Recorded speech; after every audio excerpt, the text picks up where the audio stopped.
Hello, ladies and gentlemen. Welcome back. The daily number 601, where we learn to be a better gamer. We just saw a cute build from First, and I want to show you a cute game from Trap. I will note that both of these players went 2-0 in their WCS Korea groups in the round of 32. So they're on to the next round in the round of 16. They were in all zerg groups as well. So I particularly like stealing these games from them because, well, they were in a serious tournament scenario. So what we're going to see in this game is, in effect, God, I hate my hair right now. Oh my God. Oh, Princess Sean is, he can't, I need to have perfect hair for my show. And this is silly.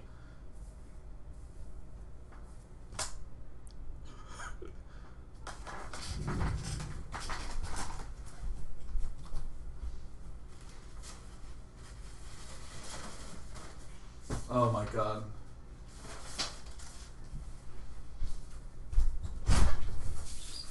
Alright, don't worry. Solved it. Alright, so now what we're going to do is we're going to look at another game. Same map, same general concept. Going to be opening with what looks like a different build, but is essentially the same.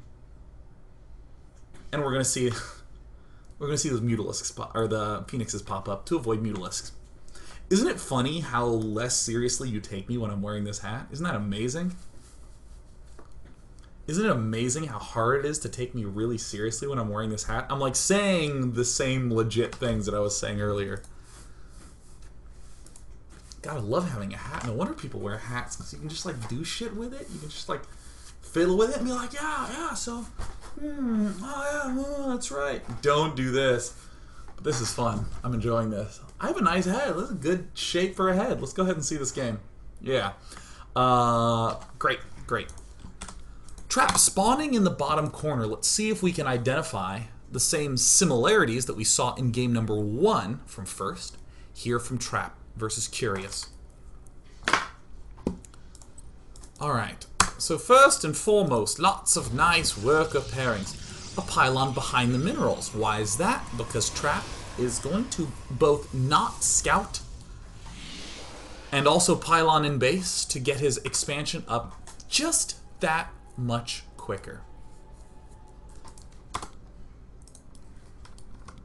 So he goes.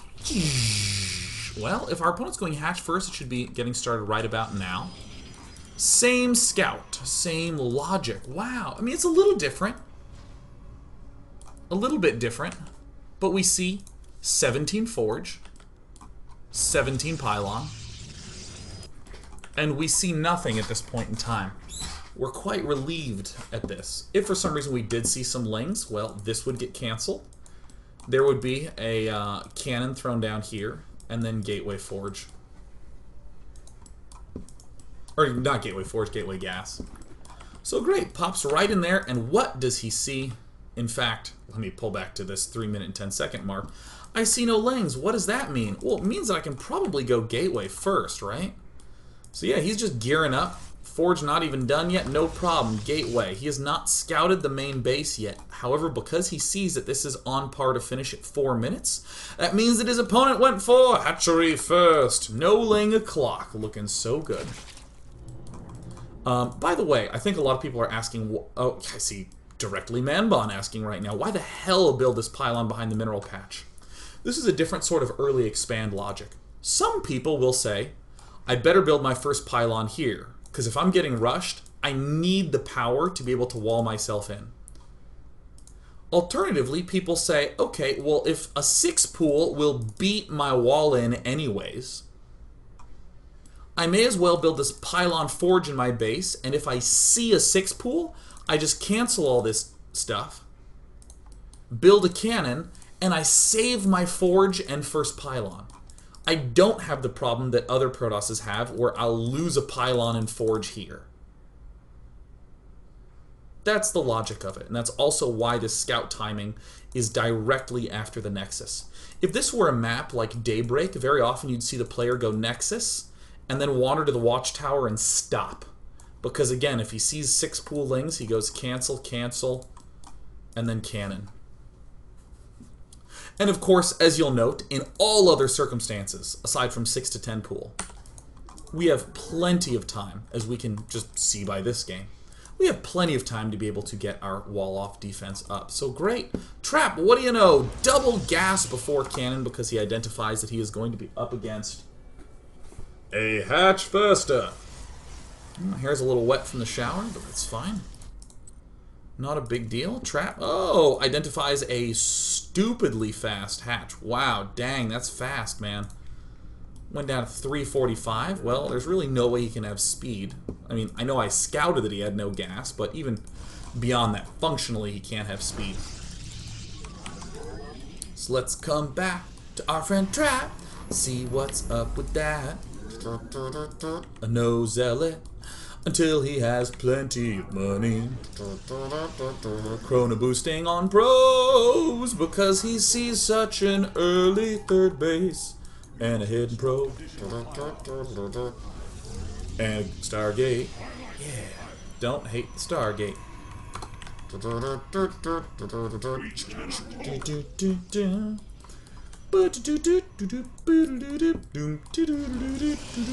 Around 6 minutes, one geyser. And 2. And getting a sentry. And soon enough getting another sentry. I lied to you. Nope, no, it did not. Yeah, it's looking to be pretty dang similar. This probe, just kind of repositioning itself carefully, eagerly awaiting a time to scout that will be too legit to quit. Your probes are under attack. Around a 7-minute robo, also very early again. And it looks like the same damn thing, doesn't it?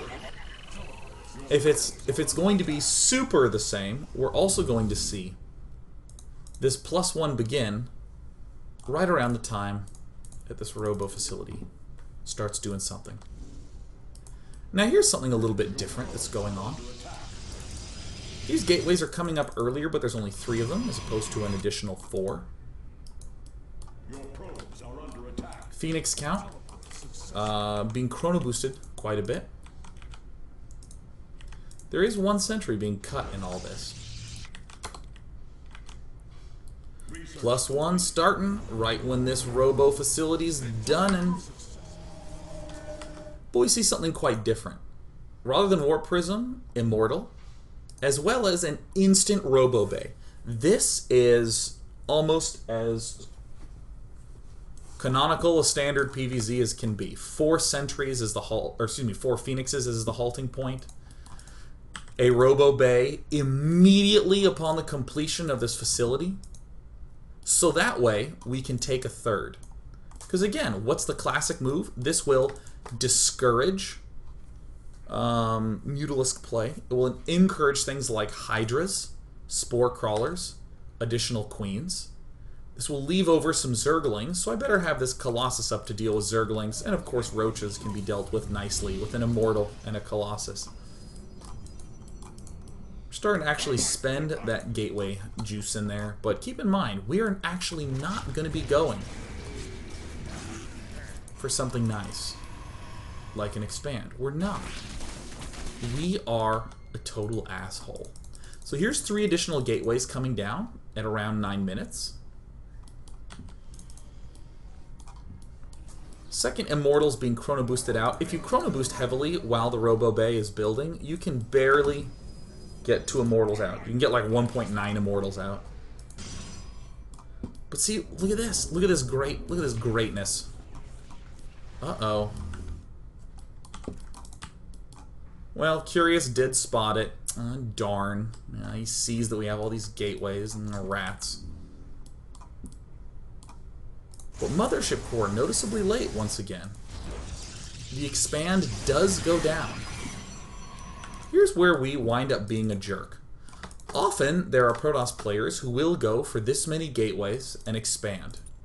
Here's the little tricky trick that we're going to be pulling on our opponent. 71 drones for Curious. But we're going to go ahead and look at that production tab while we're doing this. This is just the most easiest, devious thing. 12 drones, you see that? 12 dronies coming up. Still continued harassment. Oh, there's the forge finishing up. A lot of zealot sentry being made. Colossus over there. I think Chrono Boost on the Colossus. Yep, there it is. Look up at the production. We're going to see a hive go down. There it is. Starting to see some stalkers get built. Wow, that's pretty expensive. And here is something very minor that we're seeing. Unbelievably, oh so very minor. All these units were up here. I wonder why that is. Well, I'm sure many of you have noticed this before. The 12-minute timing push. Yep, he just cancels and goes all in. Isn't that easy? And we've already duped our opponent into going up to an absurd 84 drones, into an absurd 11-minute hive. And in fact, in the Army Supply tab, he has all the wrong units.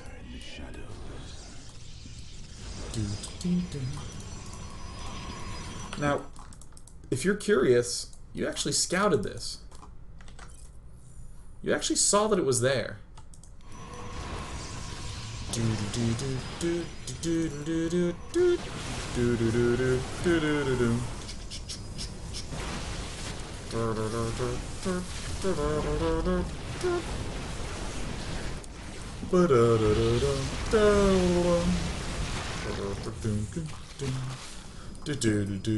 All in power too much and we're gonna kill him.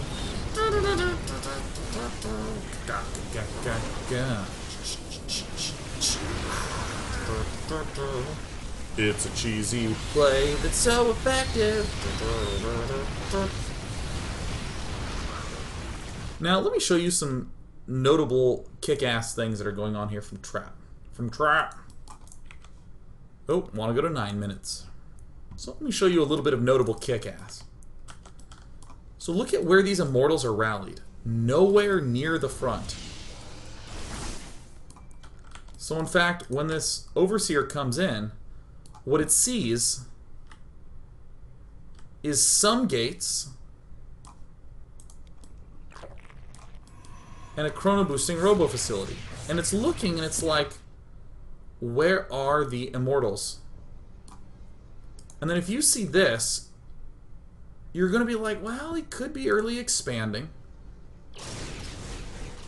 You're going to be checking, and you're going to see the early expand. And Curious is actually going to do another checkup on this. I think. He should. I'm pretty sure he does. Well, either way, he got totally screwed as a result. The two Immortals are some of the big power units in this push. Works very nicely. A-doo-wop-a-doo-doo-ba-doo. I'm gonna close you. Alright. Now, here's something that I want to show you completely different that tickled me. Is this the right? Ah! I know which one I want to show you. Great. I'm gonna go up in multiplayer folder. Korea group D, I think it was. Trap versus symbol. Was this the right one?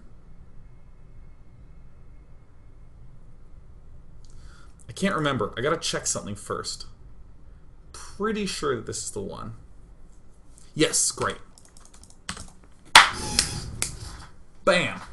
So in part 1 we did a lot of analysis about the early timings, everything's so cool. And we saw in part 2 all these same early timings working to our benefit for something kind of different. Now, we want to do something one gateway focused. So let's put on our sly hats of cunning that have our name beautifully scrawled on top. And let's talk a little bit about gateway first as we step into this game.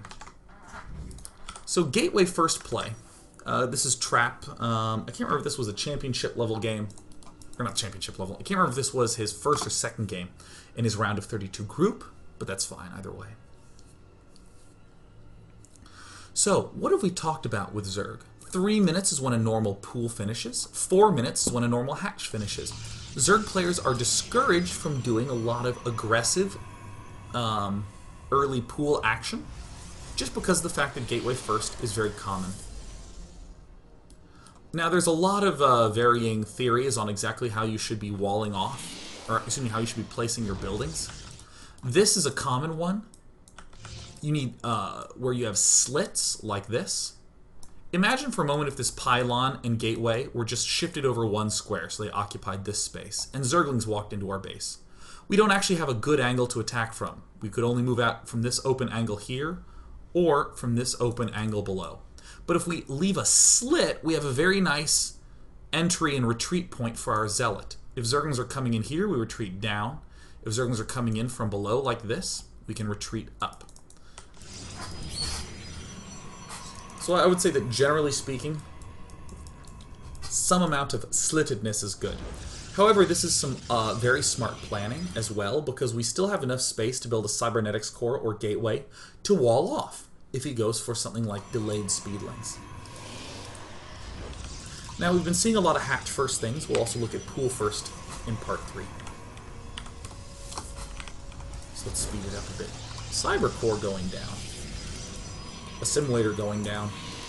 This is all the sort of expected stuff that you would see out of someone who is going for a gate first play. So here's a really cute thing, excuse me, that we've talked about before. We're not scouting at all as trap. We are scouting literally no things. Remember how I said that if your opponent's 6-pooled, you should really be seeing lings around 3 minutes. Well, we build the zealot up until our cybernetics core finishes, and then if we don't see any lings, we just cancel the zealot. There's this coming down. Doink, cancelled. And this permits us to get a much earlier expansion. Doink, constructed. And wazoosh, mothership cord. So, 2 things happen.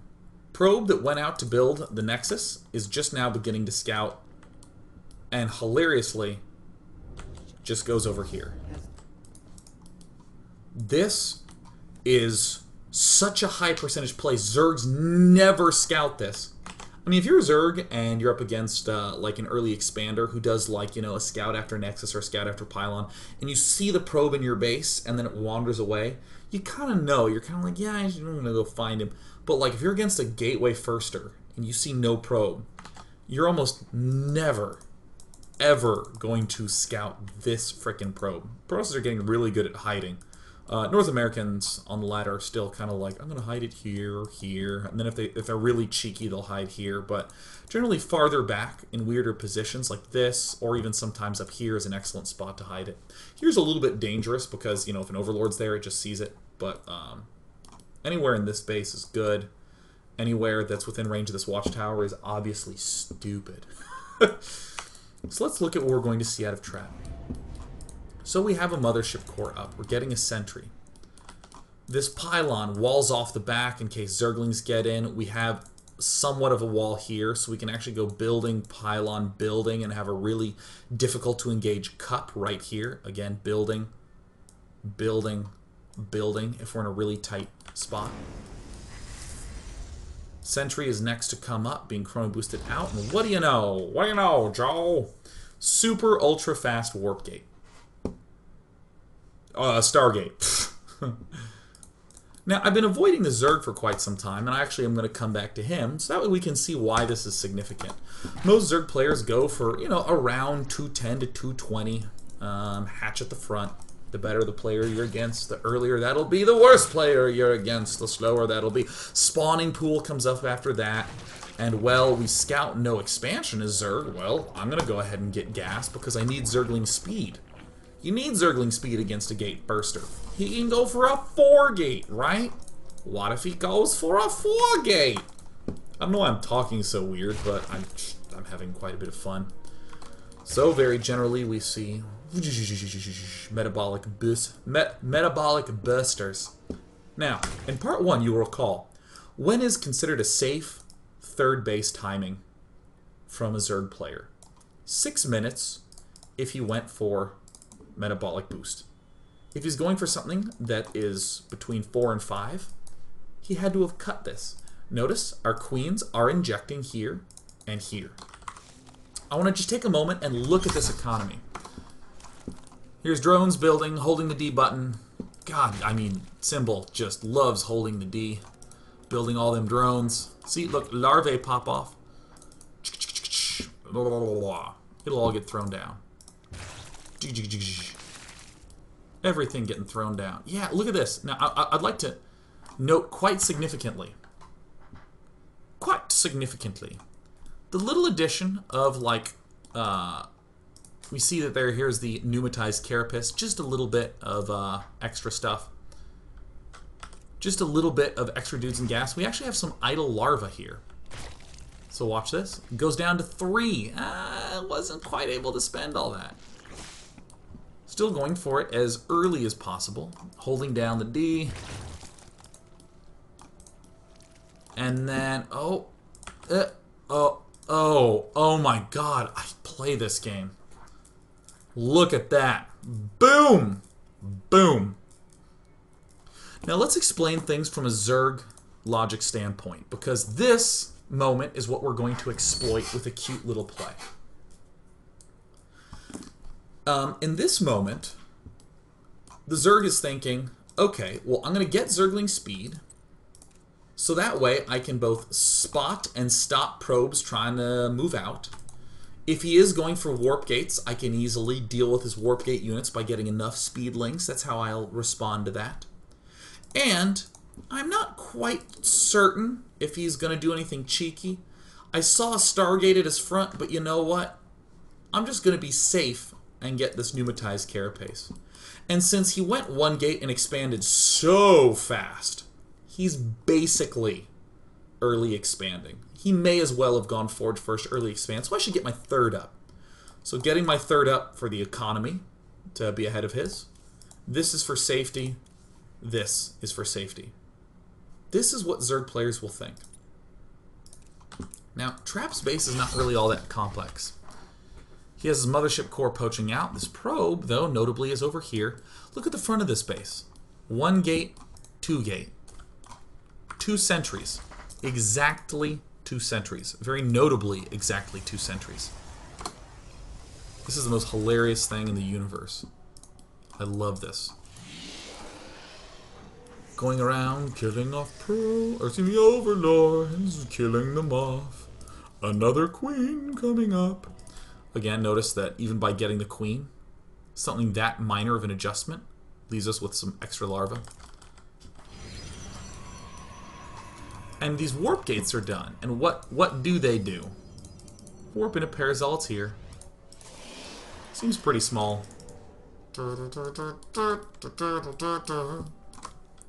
Which overlord did Trap kill off first? And why? Watch this. This is so sick. This is the sickest ever. He rallies up here first. Why? But why? Because this overlord can scout our gas timings. And if we're late on gas here, Zerg's going to suspect something. So we kill that one off first. Nothing. We go pretty deep into the abyss on this right side just to make sure that there's no overlord over there. And nice! A warpin in here. Probes being built 2 at a time. And, oh, and then the other overlord that could possibly scout in and see something is up. And in fact, it's gonna see our warpin. Uh-oh. And here's the cheeky move. Simple little warpin. Striking. Wait a minute. If this goes down at 6, then it's not going to have any creep until 740. Oh my god. And then suddenly firing on all pistons, sending out phoenixes to deal with queens, and most importantly, roaches in small numbers. Can be picked off by that. Our zealots moving in to assault. Back home, no gases. We're at the 8-minute mark before they get thrown down. And this is just clearly a dead 3rd base. Really nice, cool little play.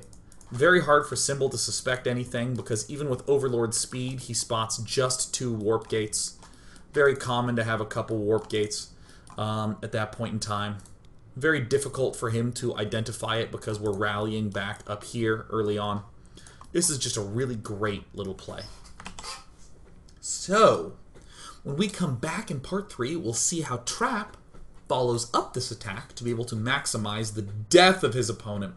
And then we'll watch one more bonus game as well and take questions. And then I think I'll go eat wherever the hell I want because it's my birthday week. Oh, yeah, baby. That's it. We're going to take a break. We'll be back in 2 minutes.